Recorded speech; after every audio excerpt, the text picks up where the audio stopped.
تصور کریں ایک گھر ہے جس کی چھت ہر سال ٹپکتی ہے۔ مالک ہر سال نئی بالٹی رکھ دیتا ہے، کبھی رنگ کروا لیتا ہے، کبھی پردے بدل لیتا ہے، مگر چھت کی مرمت نہیں کرتا۔ نتیجہ پانی اندر آتا رہتا ہے، دیواریں کمزور ہوتی رہتی ہیں اور گھر پر خرچ بڑھتا رہتا ہے۔ پاکستان کے بجلی کے شعبے اور کئی سرکاری اداروں کے ساتھ بھی کچھ ایسا ہی ہوا ہے۔ اصل سوال یہ نہیں کہ حکومت کاروبار کرے یا نجی شعبہ کاروبار کرے، اصل سوال یہ ہے کہ کیا ایک ایسا نظام چل سکتا ہے جو ہر سال سینکڑوں ارب روپے کا نقصان دے، بجلی کے بل بڑھتے رہیں، گردشی قرضہ پھیلتا رہے اور آخر میں اس کا بوجھ عوام کے کندھوں پر آ جائے۔ السلام علیکم، میں ہوں فیضان اقبال اور آپ دیکھ رہے ہیں سنو ایکسپلینز۔ آج ہم بات کریں گے پاکستان میں بجلی تقسیم کرنے والی کمپنیز یعنی ڈسکوز کی نجکاری پر۔ یہ سمجھیں گے کہ حکومت فیسکو، گیپکو اور آئسکو جیسے ادارے نجی شعبے کو کیوں دینا چاہتی ہے۔ یہ بھی دیکھیں گے کہ اس کے فائدے کیا ہو سکتے ہیں، نقصانات کیا ہو سکتے ہیں، ماضی میں پاکستان میں نجکاری سے فائدہ ہوا یا نقصان،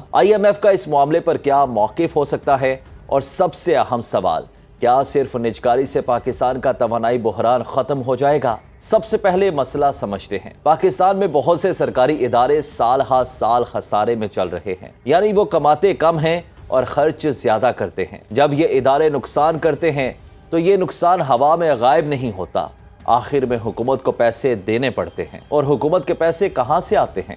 ٹیکس سے، قرض سے، بجلی کے بلوں سے یا پھر نئے بوجھ سے۔ سادہ لفظوں میں اگر کوئی سرکاری ادارہ نقصان کرتا ہے تو اس کا بل آخر میں عوام ہی ادا کرتے ہیں۔ مالی سال 2025 میں پاکستان کے سرکاری اداروں کے نقصانات 800 ارب روپے سے زیادہ بتائے گئے۔ ان اداروں کے جمع شدہ نقصانات کئی خرب روپے تک پہنچ چکے ہیں۔ اس کا مطلب یہ ہے کہ مسئلہ ایک سال کا نہیں، کئی سالوں سے جمع ہوتا ہوا بحران ہے۔ اب بجلی کے شعبے کی طرف آئیں۔ پاکستان میں بجلی صرف پیدا نہیں کی جاتی، اسے گھروں، دکانوں، فیکٹریوں اور کھیتوں تک پہنچانا بھی ہوتا ہے۔ یہ کام بجلی تقسیم کرنے والی کمپنیاں کرتی ہیں، انہیں ڈسکوز کہا جاتا ہے۔ مثلاً فیصل آباد الیکٹرک سپلائی کمپنی یعنی FESCO, Gujranwala electric power company یعنی گیپکو اور اسلام آباد الیکٹرک سپلائی کمپنی یعنی آئسکو۔ یہ کمپنیاں بجلی صارفین تک پہنچاتی ہیں، بل بھیجتی ہیں، ریکوری کرتی ہیں، میٹرنگ دیکھتی ہیں، لائنیں سنبھالتی ہیں اور پورے علاقے میں بجلی کے نظام کو چلاتی ہیں۔ لیکن مسئلہ یہ ہے کہ پاکستان کے بجلی کے شعبے میں کئی جگہوں پر نقصان ہے، کہیں لائن لاسز زیادہ ہیں، کہیں بجلی چوری ہوتی ہے، کہیں بل پورے وصول نہیں ہوتے، کہیں سیاسی مداخلت ہوتی ہے، کہیں ملازمین کی تعداد زیادہ ہے، کہیں انتظام کمزور ہے اور کہیں فیصلے کاروباری اصولوں کی بجائے سیاسی دباؤ میں ہوتے ہیں۔ یہی وجہ ہے کہ بجلی کا نظام کمزور ہوتا گیا اور گردشی قرضہ بڑھتا گیا۔ پاکستان کے توانائی شعبے کا یہ گردشی قرضہ اب کئی خرب روپے تک پہنچ چکا ہے۔ اب حکومت کیا کر رہی ہے؟ حکومت نے پہلے مرحلے میں 3 بہتر ڈسکوز کی نجکاری کا عمل شروع کیا، فیسکو، گیپکو اور آئسکو۔ یہ وہ کمپنیز ہیں جن کے علاقوں میں نسبتاً بہتر ریکوری، کم نقصان اور مضبوط صارفین موجود ہیں۔ اس لیے حکومت چاہتی ہے پہلے ان کمپنیز پر سرمایہ کاروں کو لایا جائے تاکہ نجکاری کا عمل کامیاب ہو سکے۔ اس کے بعد وہ کمپنیاں آئیں گی جہاں نقصان زیادہ ہے، جیسے حیدرآباد اور سکھر کے علاقوں والی کمپنیاں۔ وہاں مسئلہ زیادہ مشکل ہے کیونکہ ریکوری کم اور لائن لاسز زیادہ ہیں۔ اب سوال یہ ہے کہ ان ڈسکوز کی قیمت کیسے لگائی جا رہی ہے۔ یہاں معاملہ صرف یہ نہیں کہ ایک دفتر، چند گاڑیاں اور کچھ تاریں بیچ دی جائیں۔ ڈسکوز کے پاس زمین ہے، گریڈ اسٹیشنز ہیں، لائنیں ہیں، دفاتر ہیں، صارفین ہیں، وصولیاں ہیں، واجبات ہیں، ملازمین ہیں، پینشن کی ذمہ داریاں ہیں اور مستقبل کی آمدن بھی ہے۔ اس لیے حکومت پہلے ان کمپنیز کی بیلنس شیٹ صاف کر رہی ہے۔ بیلنس شیٹ کو آسان زبان میں سمجھے تو یہ کسی ادارے کی مالی صحت کا کاغذ ہوتا ہے۔ اس میں لکھا ہوتا ہے کہ ادارے کے پاس کیا ہے، اس پر قرض کتنا ہے، اسے کتنے پیسے لینے ہیں، کتنے دینے ہیں اور اس کی اصل مالی حالت کیا ہے۔ وزیر نجکاری کے مطابق حکومت نے زمین، پینشن، وصولیاں اور ادائیگیوں جیسے معاملات کو الگ الگ دیکھا ہے تاکہ سرمایہ کار کو صاف تصویر ملے۔ مثلا ڈسکوز کے پاس زمین بہت قیمتی ہے، لیکن اگر وہ زمین نجی سرمایہ کار کو دے دی جائے اور اس کی پوری مارکیٹ ویلیو کے حساب سے واپس مانگی جائے تو آخر میں اس کا بوجھ صارفین کے ٹیرف پر آ سکتا ہے۔ اس لیے حکومت کا خیال یہ ہے کہ زمین کو الگ سرکاری ادارے میں رکھا جائے، جو زمین ڈسکوز کے کام کے لیے ضروری ہے وہ لیز پر واپس دے دی جائے۔ اس سے حکومت کے پاس اثاثہ بھی رہے گا، کمپنی بھی چلتی رہے گی اور صارفین پر غیر ضروری بوجھ نہیں پڑے گا۔ اب نجکاری کے فائدے کیا ہو سکتے ہیں؟ پہلا فائدہ یہ ہے کہ اگر نجی شعبہ بہتر انتظام لائے تو لائن لاسز کم ہو سکتے ہیں۔ دوسرا فائدہ یہ ہے کہ بلوں کی ریکوری بہتر ہو سکتی ہے۔ تیسرا فائدہ یہ ہے کہ سیاسی مداخلت کم ہو سکتی ہے۔ چوتھا فائدہ یہ ہے کہ کمپنی صارف کو بہتر سروس دینے پر مجبور ہو سکتی ہے کیونکہ نجی شعبہ نقصان برداشت نہیں کر سکتا۔ پانچواں فائدہ یہ ہے کہ حکومت پر مالی بوجھ کم ہو سکتا ہے، یعنی ہر سال خسارے پورے کرنے کے لیے قومی خزانے سے پیسے کم نکلیں گے۔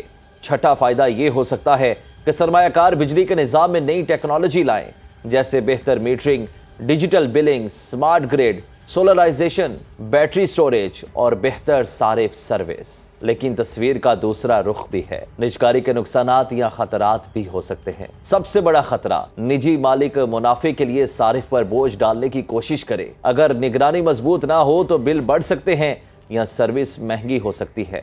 دوسرا خطرہ ملازمین کے لیے ہے۔ نجی شعبہ عموماً اخراجات کم کرتا ہے، اس سے نوکری کا خوف پیدا ہوتا ہے۔ حکومت کہہ رہی ہے کہ ایک مخصوص مدت تک ملازمین کو تحفظ دیا جائے گا، مگر اصل اعتماد تب آئے گا جب یہ شرط واضح اور مضبوط ہوگی۔ تیسرا خطرہ یہ ہے کہ اگر نظام نہ بدلا اور صرف مالک بدل گیا تو مسئلہ وہیں رہے گا۔ اگر بجلی چوری جاری رہی، عدالتوں میں کیسز لٹکتے رہے، ریکوری کم رہی، سیاسی دباؤ برقرار رہا اور ٹیرف کا نظام خراب رہا تو نجکاری میں کوئی جادو نہیں ہوگا۔ چوتھا خطرہ یہ ہے کہ غلط قیمت پر اثاثہ بیچ دیا جائے۔ اگر قومی اثاثہ کم قیمت پر چلا گیا تو عوام کو نقصان ہوگا، اور اگر زیادہ قیمت پر فروخت ہوا تو سرمایہ کار اپنی واپسی صارفین سے نکالنے کی کوشش کرے گا۔ پانچواں خطرہ یہ ہے کہ ہر علاقے کا ٹیرف مختلف ہو سکتا ہے۔ اگر صنعتی اور کمرشل صارفین کے لیے نرخ آزاد کر دیے گئے تو بہتر علاقوں میں سستی بجلی اور کمزور علاقوں میں مہنگی بجلی کا خطرہ پیدا ہو سکتا ہے۔ حکومت کہہ رہی ہے کہ گھریلو صارفین کے لیے فی الحال یکساں ٹیرف رہے گا، مگر آگے چل کر یہ معاملہ حساس ہو سکتا ہے۔ اب ماضی کی نجکاری کو دیکھتے ہیں۔ پاکستان میں نجکاری نئی چیز نہیں ہے۔ 1990 کی دہائی سے بینکس، صنعتیں، ٹیلی کام، بجلی اور دوسری کمپنیز کی نجکاری ہوتی رہی ہے۔ کچھ جگہ فائدہ ہوا، مثلا کئی بینک نجکاری کے بعد بہتر ہوئے، سروس بہتر ہوئی، ٹیکنالوجی آئی اور حکومت کا بوجھ کم ہوا۔ لیکن ہر نجکاری کامیاب نہیں رہی۔ پی ٹی سی ایل کی نجکاری پر آج تک بحث ہوتی ہے۔ کچھ لوگ کہتے ہیں کہ اس سے ٹیلی کام مارکیٹ میں مقابلہ اور سرمایہ آیا، لیکن کئی ناقدین کہتے ہیں کہ صارف، سروس، ملازمین اور بعض مالی پہلوؤں میں توقعات پوری نہیں ہوئی۔ کہ الیکٹرک کی نجکاری بھی ایک ایسا ہی کیس ہے۔ کراچی میں سرمایہ کاری، لوڈ شیڈنگ میں کچھ بہتری اور نظام میں تبدیلی کی بات کی جاتی ہے، مگر دوسری طرف عوامی شکایات، بلز، لوڈ شیڈنگ، ریگولیٹری تنازعات اور اجارہ داری کے سوالات بھی موجود ہیں۔ پی آئی اے کی حالیہ نجکاری کو حکومت ایک بڑی کامیابی کے طور پر پیش کر رہی ہے، کیونکہ ایک عرصے بعد ایک بڑے سرکاری ادارے کی فروخت ممکن ہوئی۔ مگر پی آئی اے کا اصل امتحان بھی آگے ہے۔ کیا نئے مالک جہاز بڑھائیں گے، سروس بہتر کریں گے، ملازمین کے معاملات حل کریں گے اور ادارے کو واقعی منافع بخش بنائیں گے؟ یعنی ماضی کا سبق یہ ہے کہ نجکاری خود میں کامیابی نہیں ہوتی۔ کامیابی تبھی ہوتی ہے جب نجکاری کے ساتھ ساتھ مضبوط قانون، شفاف معاہدہ، آزاد ریگولیٹر، صارف کا تحفظ، ملازمین کا واضح پلان اور مسلسل نگرانی بھی ہو۔ کیا ڈسکوز کی نجکاری سے پاکستان کا توانائی بحران ختم ہو جائے گا؟ سادہ سا جواب ہے نہیں۔ صرف نجکاری سے بحران ختم نہیں ہوگا، لیکن درست طریقے سے کی گئی نجکاری بحران کم کرنے میں مدد ضرور دے سکتی ہے۔ توانائی بحران کے کئی حصے ہیں۔ بجلی پیدا کرنے کی لاگت بہت زیادہ ہے، آئی پی پیز کے معاہدے مہنگے ہیں، ایندھن درآمدی ہے، روپے کی قدر کا اثر پڑتا ہے، بجلی چوری ہوتی ہے، ریکوری کم ہوتی ہے، لائن لاسز ہیں، سبسڈی کا نظام پیچیدہ ہے اور حکومت کے فیصلے اکثر دیر سے ہوتے ہیں۔ نجکاری بنیادی طور پر تقسیم اور ریکوری کو بہتر بنا سکتی ہے، یعنی جو بجلی پیدا ہو چکی ہے اسے بہتر طریقے سے صارف تک پہنچانا، بل وصول کرنا، چوری روکنا اور سروس کو بہتر کرنا۔ لیکن بجلی کی اصل قیمت کم کرنے کے لیے الگ اصلاحات چاہیے ہوں گی، مثلا سستی پیداوار، بہتر ایندھن پالیسی، قابل تجدید توانائی، بجلی خریداری کے معاہدوں کی اصلاح، کمزور ٹرانسمیشن نظام کی بہتری اور صنعت کے لیے قابل برداشت نرخ۔ اس لیے ڈسکوز کی نجکاری کو مکمل حل نہیں بلکہ ایک بڑا قدم سمجھنا چاہیے۔ اب آئی ایم ایف کی بات کرتے ہیں۔ آئی ایم ایف عام طور پر 3 باتیں چاہتا ہے۔ پہلی بات یہ ہے کہ حکومت کا مالی بوجھ کم ہو، دوسری بات یہ ہے کہ گردشی قرضہ نہ بڑھے، تیسری بات کہ سرکاری اداروں میں اصلاحات ہوں تاکہ خزانے پر مسلسل دباؤ نہ رہے۔ اس لیے IMF ڈسکوس کی نجکاری یا اصلاحات کو مثبت نظر سے دیکھے گا، بشرطے کہ یہ عمل شفاف ہو، خسارے کم کرے اور نیا بوجھ عوام یا بجٹ پر نہ ڈالے۔ لیکن IMF یہ بھی دیکھے گا کہ بجلی کے ٹیرف میں تبدیلی سے عام اور کم آمدنی والے صارفین پر غیر ضروری بوجھ نہ پڑے، کیونکہ بجلی کا بل مہنگائی سے براہ راست جڑا ہوتا ہے۔ اگر بجلی بہت مہنگی ہو جائے تو ہر چیز مہنگی ہو جاتی ہے۔ اب اصل نقطہ سمجھے، پاکستان کے مسئلے کی جڑ یہ نہیں کہ ادارہ سرکاری ہے یا نجی، اصل مسئلہ یہ ہے کہ ادارہ جواب دہ ہے یا نہیں۔ اگر سرکاری ادارہ شفاف، مؤثر اور جواب دہ ہو تو وہ بھی اچھا چل سکتا ہے۔ اگر نجی ادارہ بغیر نگرانی کے ہو تو وہ بھی صارف کو نقصان پہنچا سکتا ہے۔ اس لیے اصل سوال یہ ہے کہ کیا پاکستان مالک بدل رہا ہے یا نظام بدل رہا ہے؟